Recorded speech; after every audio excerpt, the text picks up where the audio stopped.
Olá, sejam bem-vindos, eu sou o Júlio e este é mais um vídeo do canal Leia Mais com Júlio. No vídeo de hoje vamos conversar sobre este livro, O Menino do Pijama Listrado, leitura obrigatória para o vestibular 2024 da UERJ.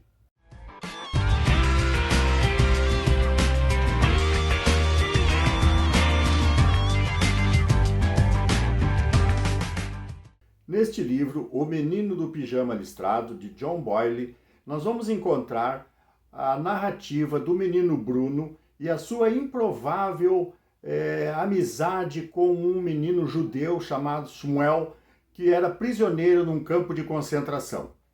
A nossa história começa em Berlim, ali durante a Segunda Guerra Mundial, onde a família do Bruno, que era constituída dos seus pais, ele e a sua irmã, sendo que o pai dele era um oficial do exército nazista, eles moravam em Berlim, numa casa super confortável, de 3 andares. Berlim, uma cidade maravilhosa, onde o Bruno e a sua irmã conviviam com as crianças da sua mesma classe social. Eles andavam pelas ruas lotadas de pessoas alegres, bem vestidas, bem alimentadas. As ruas de Berlim, assim, com cafés, bares, livrarias, tendas de frutas, uma maravilha, onde desfrutavam da sua escola, dos seus amigos. E tudo isso corria muito bem, até que um dia, ao chegar da escola, Bruno encontra a criada da casa arrumando as suas malas, porque eles estavam de mudança. Eles iam se mudar para uma outra cidade onde o pai dele iria trabalhar. A situação da família começou a mudar posteriormente a um jantar na casa do Bruno e da sua família, onde o convidado de honra que apareceu lá para jantar era ninguém mais, ninguém menos que Adolf Hitler, ou Fúria, como era denominado pelo nosso personagem, pelo menino Bruno, que tinha 9 anos. Fúria, ele chamar o Hitler desse nome porque ele tinha dificuldade de pronunciar a palavra em alemão que se chama Führer, que seria líder. Então ele chamava o Fúria. E nesse jantar, que a família, que o oficial nazista, pai do Bruno, oferece ao Führer, ele recebe a designação de ir trabalhar em outro lugar a serviço do exército alemão, da pátria alemã. Esse oficial ele é transferido para um outro lugar e a família toda vai junto. Feitas as malas e a viagem tendo início, eles foram para um outro lugar, uma outra casa, onde a casa era, apesar de boa, era bem mais modesta que a que eles viviam. Lá não tinha a escola, não tinha as tendas, não tinha os cafés, não tinha o movimento, não tinha aquela iluminação toda brilhante de Berlim. Era uma casa, era assim, despojada de luxos, mas porém ainda assim confortável, e não tinha mais os amigos, não tinha mais com quem brincar. Era algo bem triste para as duas crianças. Mas os pais disseram que aquilo era temporário, que num futuro previsível eles estariam de volta a Berlim.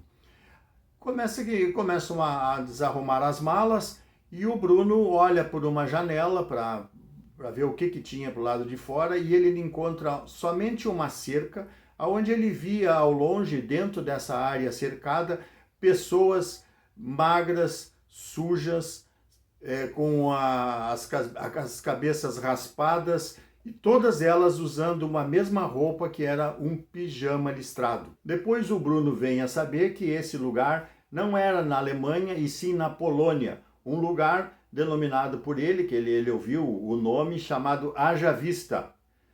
Exatamente como ele não tinha aquela adicção perfeita para dizer Führer, ele chamou de Haja Vista o que seria Auschwitz. Eles estavam, então, num campo de concentração para o qual o pai dele foi designado para servir o exército alemão. Então foi uma frustração enorme para ele. Ele não tinha ideia do que era um campo de concentração, não sabia por que aquelas pessoas estavam lá, por que elas andavam tristes, por que elas pareciam mal alimentadas, porque elas estavam sujas, com os cabelos raspados. Então não havia brincadeiras, não havia nada para ele fazer. Uma das atividades que ele gostava de fazer em Berlim era explorar. ou seja, sair assim sem rumo, olhando as coisas, descobrindo coisas, e isso ele resolveu fazer lá em Haja Vista.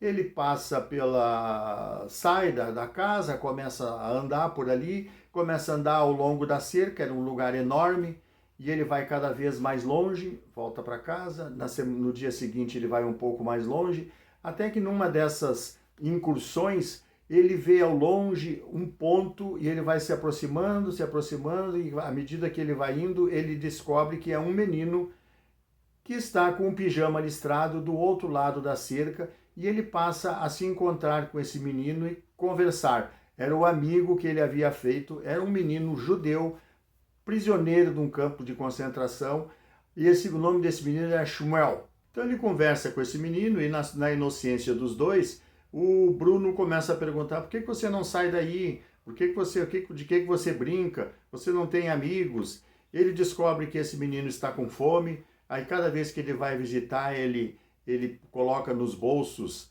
assim, discretamente, pedaços de queijo, de bolo, e leva para oferecer esse seu amigo. Ele pergunta o que acontece lá dentro, ele diz que os soldados são maus, que gritam o tempo todo com as pessoas que estão ali, aí que, assim, volta e meia, os soldados entram numa gritaria, juntam um grupo de pessoas e colocam em fila, ou aglomeram essas pessoas e levam para um determinado lugar que ele não sabe que lugar é esse, só que ele, depois disso, ele nunca mais vê essas pessoas, e eles vão travando essa amizade, vão trocando essas impressões, e o John Boyle vai nos contando, através da conversa dos dois meninos, como é a vida e o que acontece nos campos de concentração. Aí o Bruno sempre vai nutrindo essa amizade, mas em segredo. Ele não fala para ninguém aonde ele vai e o que ele faz e a amizade que ele tem com esse menino. Determinado momento, o Bruno convida esse menino para explorar, mas ele não pode sair dali. E o menino conta a ele que o pai dele havia, num determinado dia passado, ele havia entrado nesse agrupamento que os soldados fazem assim às pressas, e ele havia sido levado e ele não sabia onde é que estava o pai dele. O Bruno pergunta ao seu amiguinho, Shmuel, por que ele não sai então em busca, explorando as redondezas, procurando onde é que anda o pai dele. E ele diz que não tem ideia por onde procurar.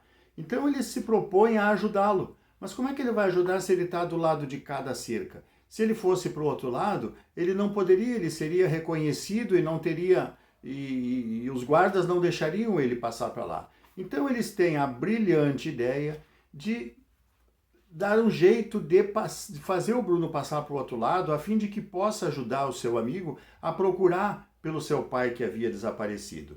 Então o menino judeu, prisioneiro do campo de concentração, encontra lá uma roupa que serviria no Bruno, igual aquele uniforme, aquele pijama listrado, e traz para ele no outro dia.